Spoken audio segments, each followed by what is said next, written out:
There's this story that I'm reading online. A lady, she walked in on her man and his girlfriend on their matrimonial bed. Guess what she did? What did she do? She cut off his manhood.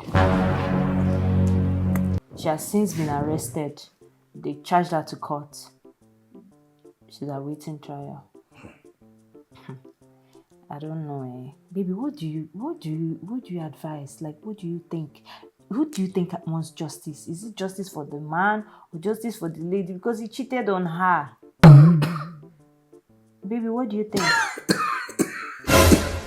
Baby, what do you think about it? What opinion do you have? Water. Okay, but you still tell me your opinion. Okay, sorry.